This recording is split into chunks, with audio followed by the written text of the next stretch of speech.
नमस्कार प्रेक्षकांनो, आजच्या एपिसोडमध्ये इथे आता सुलक्षणा कावेरीला म्हणत असते की आताच्या आता या दिव्यावरती हात ठेवून शपथ घे की तुला जर आमच्या घरामध्ये राहायचं असेल तर आमच्या घरातले नियम तुला पाळावे लागतील.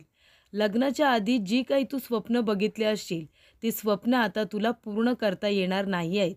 तू आता आमच्या घराची सून आहेस आणि आमच्या घराचे नियम पाळणं हे तुझं कर्तव्य.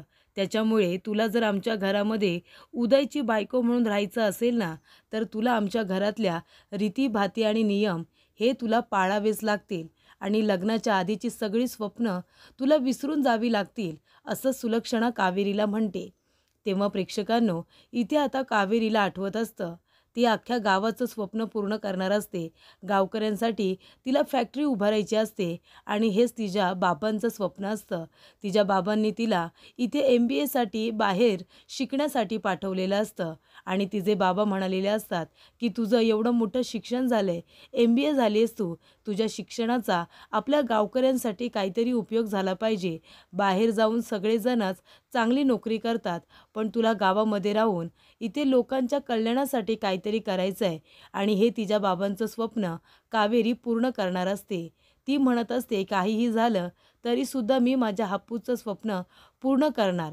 पण ज्या वेळेला इथे आता काऊच्या गाडीचा अपघात होतो आणि ती जेव्हा शेवटच्या क्षणी कावेरीकडून शब्द घेते की आता काहीही झालं तरीसुद्धा माझ्या चिकूची तुला काळजी घ्यायची आहे, तेव्हा कावेरी म्हणते की आजपासून चिकू माझा आणि मी चिकूची आई झाले हे वचन तिने काऊला दिलेलं असतं. तेव्हा इथे कावेरी म्हणत असते की देवा, हे कुठल्या धर्मसंकटामध्ये टाकतोयस तू?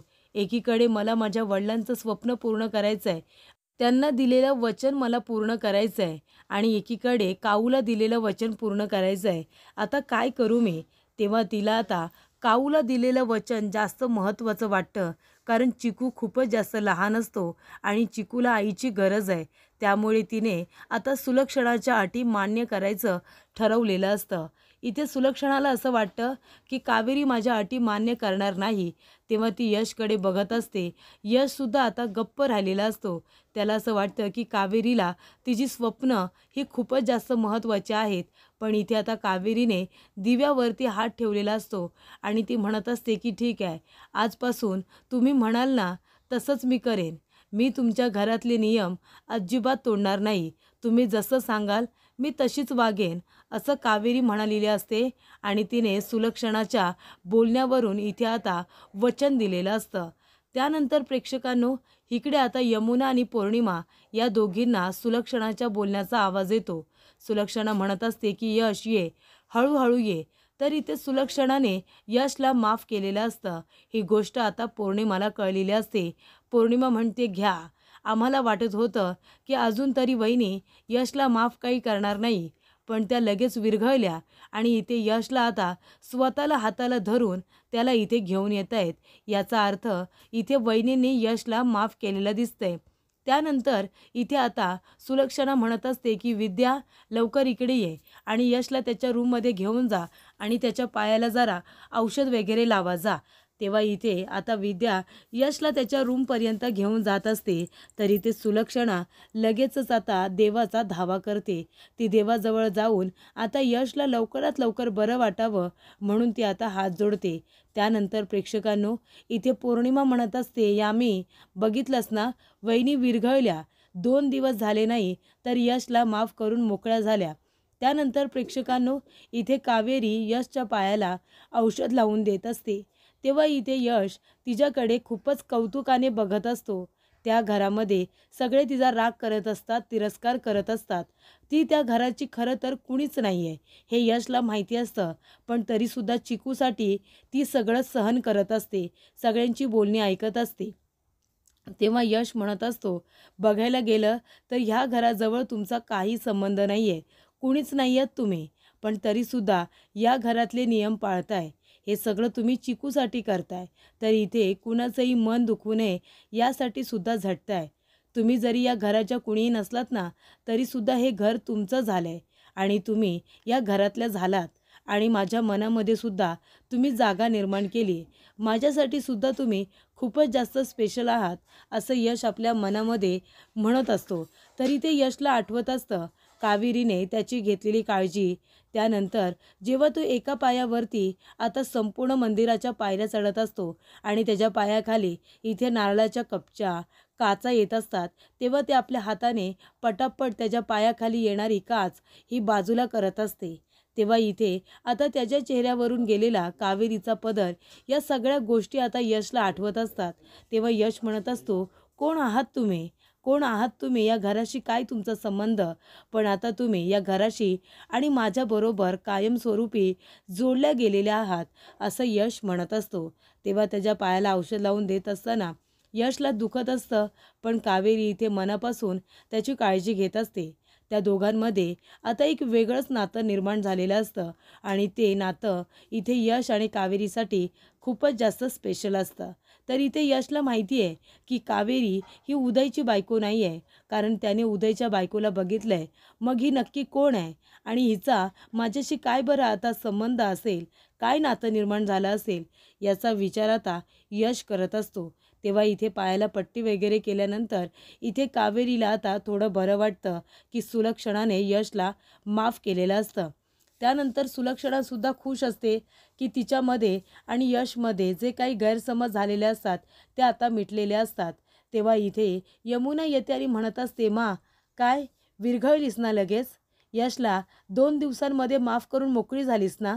अगं तुला इतका मोठा पुरावा दिला, तुला इतकं दाखवून दिलं की यश आणि कावेरी दोघेजणं तुझी फसवणूक करतायत, तरीसुद्धा तू त्यांच्यावरती लगेच विश्वास ठेवलास.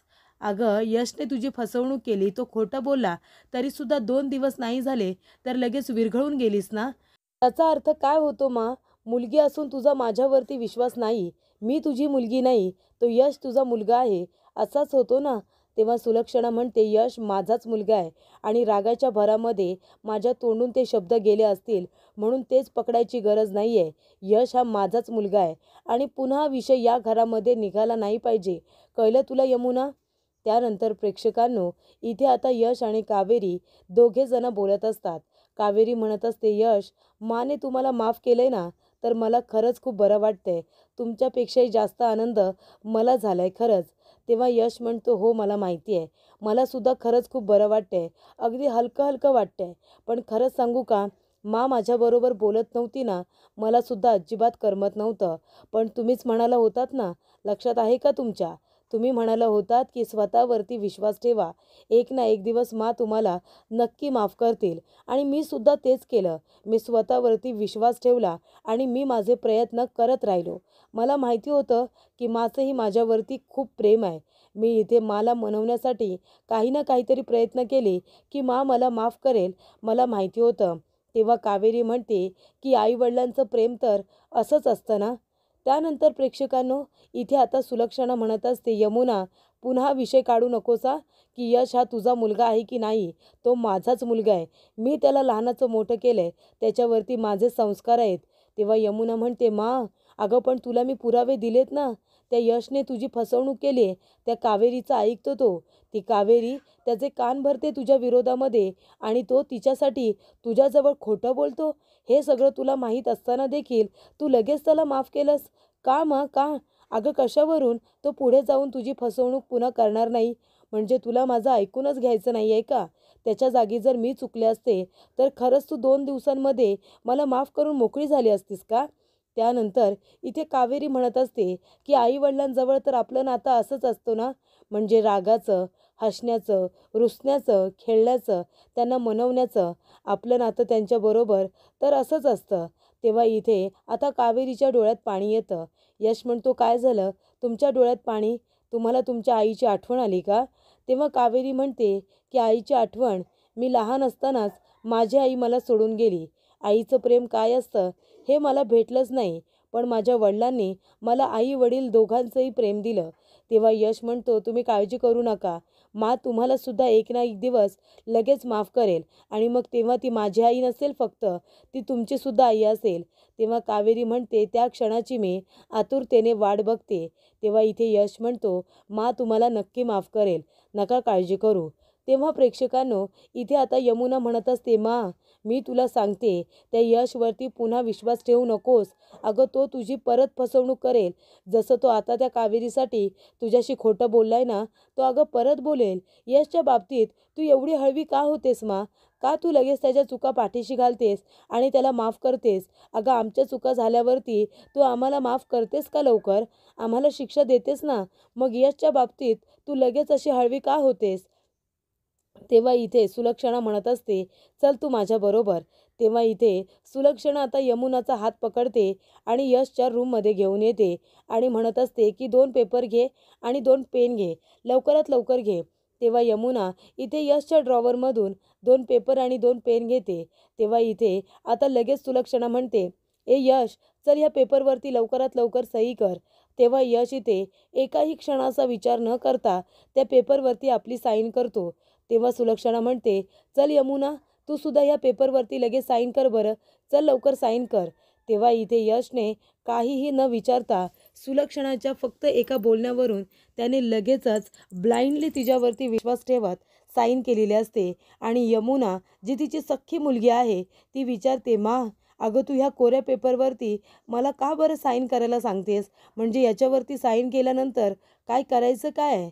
तेव्हा सुलक्षणा म्हणत असते, याच्यावरती मी तुम्हाला साईन करायला सांगते कारण पुढे जाऊन मला जर तुमच्याकडून काही हवं असेल तर मी ते तुमच्याकडे मागू शकते आणि ते तुम्हाला मला द्यावं लागेल. म्हणून मी तुम्हाला सही करायला सांगते. मला जे हवं असेल ते मी तुमच्याकडून न मागता सुद्धा घेऊ शकते. म्हणून तरी साईन कर. तेव्हा इथे यमुना म्हणत असते, मा अगं पण तुला जर आमच्याकडून काही हवं असेल तर तू आमच्याकडे माग ना. तू जर आमच्याकडे मागितलंस तर आम्ही काही तुला देणार नाही का? तो मागशील ते आम्ही तुला देऊ. त्यासाठी या कोऱ्या पेपरवरती सही करायची काय गरज आहे? तेव्हा सुलक्षणा म्हणते, का? अगं पण यशने तर सही केली ना. मला एकही प्रश्न विचारला नाही त्याने की याच्यावरती का सही करायची आहे, का नाही म्हणून. एका क्षणाचाही विचार न करता माझ्या सांगण्यावरून त्याने लगेच सही केली ना. मग तुझा तुझ्या मावरती विश्वास नाही आहे का? मग तू का सही करत नाही आहेस? तेव्हा यमुना म्हणते, अगं मा तू असं काय करतेस? तो यशचा सर्वस्वी निर्णय आहे आणि हा माझा निर्णय आहे. कुठल्याही पेपरवरती मी सही का करायची आहे? तेव्हा सुलक्षणा म्हणते, हाच फरक आहे तुझ्यामध्ये आणि यशमध्ये. यशने एकही प्रश्न विचारला नाही आणि माझ्यावरती आंधळेपणाने विश्वास ठेवला. डोळे झाकून माझ्यावरती विश्वास ठेवला आणि त्याने इथे सही केली. का सही केली? फक्त माझ्यावरती त्याच्या मावरती विश्वास आहे म्हणून. तुझा विश्वास आहे का माझ्यावरती तेवढा? नाही आहे ना. म्हणूनच तू ह्या पेपरवरती सही केली नाहीस. उलट मला तू विचारलंस की ह्याच्यावरती सही का करू म्हणून. बरोबर ना? मग तू कसं काय म्हणू शकतेस की यशला मी का माफ केलं आणि का नाही केलं ते? अगं तू जरी माझी मुलगी आहेस असं म्हणत असलीस ना तरीसुद्धा तुमच्यामध्ये फरक आहे. तेव्हा इथे यमुना म्हणत असते, मा अगं या यशचा खोटारडेपणा मी तुला दाखवून दिला, पुरावे दिले तसे, तरीसुद्धा तू त्याला माफ केलंस आणि तू मला ऐकवतेस. तेव्हा सुलक्षणा म्हणते, हो, कारण जरी तो चुकला असला तरीसुद्धा त्याने माझी माफी मागितली त्या चुकीसाठी आणि म्हणून मी त्याला माफ केलं आहे आणि यापुढे तो चुकणार नाही याची काय गॅरंटी देतोयस तू मा? मग जर पुढे जाऊन हा चुकला तर तू त्याला शिक्षा देणार नाहीस का? तेव्हा सुलक्षणा म्हणते की देणार. जर यश चुकला तर त्याला मी शिक्षा देणार ना. पण ती शिक्षा त्याला नसेल, ती शिक्षा मी स्वतःला करून घेणार आहे. एक आई स्वतःला शिक्षा करून घेईल की मी माझ्या मुलावरती संस्कार करायला कुठेतरी कमी पडले म्हणून. पण यश यापुढे असं काही करणारच नाही कारण यश माझा अभिमान आहे. माझा विश्वास आहे त्याच्यावरती की यश पुन्हा ती वेळ येऊ देणार नाही आणि जरी पण तो चुकला ना तरी मी स्वतःला शिक्षा करून घेईन. मी स्वतः सगळे या घरावरचे अधिकार सोडून देईन आणि मान खाली घालून मी या घरामध्ये वावरेन. मी पुन्हा मान वर करून कुणाकडे बघणार नाही आणि कुणाला काही बोलणार नाही. कळते का यश? तर इथे सुलक्षणाने आता यशवरती सुद्धा खूप जास्त विश्वास टाकलेला असतो. तेव्हा यमुनाला राग येतो आणि ती सरळ आता निघून जाते. तेव्हा इथे यश म्हणत असतो की मा तू जे काही आता बोलली आहेस ना, मी तुझे शब्द संपूर्णपणे खरे करून दाखवणार. तर इथे यशला आनंद झालेला असतो की माझा जेवढा मावरती विश्वास आहे तेवढाच विश्वास आता माने सुद्धा माझ्यावरती दाखवला आहे. तर इथे यशची जबाबदारी आता अजूनच वाढलेली असते. त्यानंतर प्रेक्षकांनो इथे यशच्या पायाला खूप लागलेलं असतं. तेव्हा सुलक्षणा म्हणते की यश चल, डॉक्टरकडे चल बरं. तेव्हा यश म्हणतो, मा डॉक्टरकडे न्यायची खरंच काही गरज नाही आहे, मला बरं वाटते आता. काल औषध लावले ना पायाला, हे बघ मला बरं वाटतंय. तेव्हा सुलक्षणा म्हणते, हे बघ मी तुझं काहीही ऐकणार नाही आहे. जरी पण तुला बरं वाटत असेल ना तरीसुद्धा आपण डॉक्टरकडे जातोय. इंजेक्शन घ्यायला नको का? आणि तुला गोळ्यासुद्धा घ्यायच्या आहेत. चल आधी डॉक्टरांकडे जाऊया आणि मग आता तुला जे काही बोलायचं आहे ते बोल. तेव्हा इथे सुलक्षणा म्हणते, विद्या मी यशला घेऊन डॉक्टरकडे जाते, घराकडे लक्ष दे. त्यानंतर इथे आता पौर्णिमा म्हणत असते, यमुना बघितलंस ना, आपल्याला खूप आनंद झाला होता की ह्या वेळेला वहिनी यशवरती खूप रागवल्यात. ह्या वेळेला वहिनी यशला काही लवकर माफ करणार नाही असं वाटलं होतं ना तुला. बघ काय झालं, 2 दिवसांमध्ये वहिनीने यशला माफ करून टाकलं. अगं कसला राग आणि कसलं काय. यशच्या बाबतीत वहिनी किती हळवे आणि इमोशनल आहेत हे तुला बरोबर माहिती आहे ना. तेव्हा इथे आता यमुना म्हणत असते, असू दे ना, मग काय झालं. लगेच आता हार मानायची नाही. एक डाव फसला म्हणून सगळेच डाव फसतील असं तर काय नाही आहे ना. माने फक्त यशला माफ केलंय, कावेरीला कुठे माफ केले अजून. म्हणून आता काय होईल माहिती आहे का, यश आता काही ना काहीतरी प्रयत्न करणार की माने कावेरीला सुद्धा माफ केलं पाहिजे. आणि मग तो आता हे सगळं करत असेल ना, प्रयत्न करत असताना तो पुन्हा काहीतरी चूक करेल. मग ती चूक आता आपण पकडायची आणि मग त्याच्यावरून घरामध्ये पुन्हा काहीतरी घडावं यासाठी प्रयत्न करायचे. कळलं तुला. पण तोपर्यंत आपण आता शांत राहायचं. फक्त त्यांच्या चुका होईपर्यंत गप्प बसायचं आणि योग्य वेळेवरतीच आपलं तोंड उघडायचं असं आता यमुना म्हणत असते. त्यानंतर यमुना विद्याला आवाज देते आणि म्हणत असते की विद्या, मी जरा अनन्याच्या शाळेमध्ये जाते, तिथे पॅरेंट्स मीटिंग आहे, तेव्हा आल्यानंतर तिला सांग यायला थोडा उशीर होईल. तेव्हा इकडे आता पौर्णिमा म्हणत असते, चल यमुना मी पण येते तुझ्याबरोबर. माझ्या साड्या काही फॉल बिडिंगला टाकल्यात, त्यासुद्धा येता येता घेऊन यायच्या आहेत. तेव्हा इकडे पौर्णिमा आणि यमुना दोघीजणी घरातून बाहेर गेलेल्या असतात. तेव्हा विद्याला खूप आनंद झालेला असतो. विद्या म्हणत असते, अरे वा, या दोघीजणी म्हणजे यमुना आणि पौर्णिमा, नणंद आणि सासू दोघी घरातून बाहेर गेल्यात तर घरामध्ये किती शांतता आहे. कानांना किती सुख आल्यासारखं वाटतंय. मी तुमच्या सगळ्यांच्या मनातलं बोलते. म्हणजे सासू आणि नणंद जेव्हा घरातून बाहेर जातात ना, तो आपल्यासाठी दिवाळी दसरा असतो असं इकडे आता विद्या म्हणत असते. तेव्हा इथे विद्या म्हणते की चला आता घरामध्ये कुणी नाही आहे, त्याच्यामुळे आता मी चांगला आराम करणार आहे. आणि ती धावत पळत कावेरीकडे येते. कावेरीला म्हणत असते, कावेरी वहिनी. तेव्हा ती नाचत असते, इकडे तिकडे पळत असते. कावेरी म्हणते, काय झालं विद्या वहिनी. तेव्हा विद्या म्हणते, घरामध्ये सुख आले सुख.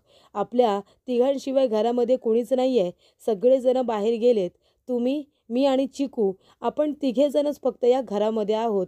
अहो तुम्हाला माहिती आहे का, वंस आणि सासूबाई त्यासुद्धा घरातून बाहेर गेल्यात. आता 1-1.5 तास घरामध्ये कुणीच नसणार आहे. तुम्ही एक काम करा, तुम्ही सुद्धा झोपा आणि मी सुद्धा शांतपणे झोपते आता. तेव्हा इथे किती सुख आले म्हणून सांगू. हा दिवस काही सारखा सारखा येत नाही. तेव्हा इथे आता कावेरी म्हणत असते, ठीक आहे विद्या वहिनी, तुम्ही जाऊन थोडा आराम करा, मी जाते आणि चिकूसाठी थोडं दूध गरम करून घेऊन येते. तेव्हा विद्या म्हणते, ठीक आहे तुम्ही जा, मी तर बाबा जाते आणि 1-1.5 तास छान आराम करते. त्यानंतर प्रेक्षकांनो, इथे सुलक्षणा यशला घेऊन आता हॉस्पिटलमध्ये आलेली असते. तिथे उदयचा मित्र समीरसुद्धा भेटलेला असतो. तेव्हा इथे समीर म्हणतो, काकू कशात तुम्ही. तेव्हा इथे सुलक्षणा म्हणत असते, अरे समीर, तू समीरच आहेस ना. तेव्हा यश म्हणत असतो, हो मा, हा समीरच आहे. तेव्हा समीर म्हणत असतो की मा कशात तुम्ही. तेव्हा इथे आता मा म्हणत असतात की हो बाळा, मी ठीक आहे. अरे तू कसा आहेस, घरी आला नाहीस तू. तेव्हा समीर म्हणत असतो की मला उदयबद्दल कळलं, उदय लवकरात लवकर सापडू दे, हीच देवाजवळ मी प्रार्थना करतोय. तेव्हा इथे सुलक्षणा म्हणते की ह्याच तर आशेवरती आम्ही सुद्धा जगतोय ना. आम्ही सुद्धा इथे आता उदयची वाटच बघतोय, कधी एकदा तो परत येतोय असं वाटतंय आम्हाला. तेव्हा इथे समीर म्हणतो, मी येणार होतो पण मला भीती वाटत होती. तेव्हा इथे सुलक्षणा म्हणते, का रे, तू आला असतास तर आम्हाला सुद्धा बरं वाटलं असतं. तू उदयचा मित्र आहेस, तू घरी आला असतास तर उदयला भेटल्यासारखंच वाटलं असतं.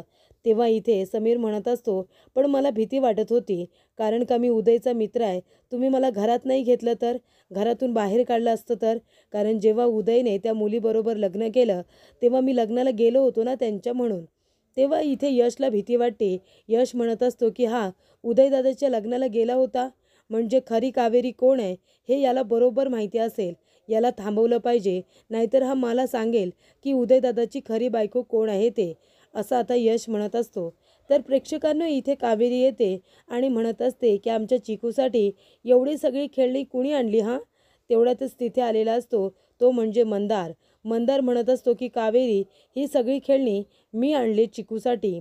मंदारला तिथे बघून कावेरी खूप घाबरते. तिच्या हातातली दुधाची बाटली खाली पडते. ती म्हणत असते की मंदार, तू इथे काय करतोयस? तेव्हा मंदार म्हणतो, हो मी इथे. घाबरू नकोस कावेरी, घाबरायची गरज नाही आहे तुला. आत्तापर्यंत मी कुणाला काहीही सांगितलेलं नाही आहे खरं, की तू नक्की कोण आहेस ते. अजूनपर्यंत मी कुणाला काही सांगितलेलं नाही आहे. तुला घाबरायची गरज नाही आहे कावेरी, असं मंदार म्हणत असतो. पण इथे मंदारला बघितल्यानंतर कावेरी खूपच जास्त घाबरलेली असते आणि मंदारसुद्धा त्यासाठीच तिथे आलेला असतो, इथे कावेरीला घाबरवण्यासाठी. त्यानंतर प्रेक्षकांनो, इथे आता मंदारला बघून कावेरी घाबरते आणि घडलेला सगळा प्रकार तिला आता आठवतो. त्यानंतर पुढील भागामध्ये इथे मंदार नाटके करत असतो. तो म्हणत असतो की कावेरी, झालं गेलं ते सगळं विसरून जाऊया आणि खरंच सांगतो, आपण आपल्या आयुष्याला इथे नवीन सुरुवात करूया ना. तेव्हा तो इथे कावेरीचा हात पकडतो. कावेरी म्हणत असते, मंदार सोड माझा हात, सांगते ना सोड म्हणून. आणि ती इथे मंदारला धक्का देते. तेव्हा मंदारच्या हातातला टेडी उडतो आणि जाऊन माच्या पायाजवळ पडतो. तेव्हा मा आणि यश दोघेही जण हॉस्पिटलमधून परत आलेले असतात. तेव्हा इथे मा जेव्हा मंदारला बघते तेव्हा मला इथे खूपच जास्त आश्चर्य वाटतं. तर मा आणि यशला बघून इथे कावेरी खूपच जास्त घाबरलेली असते.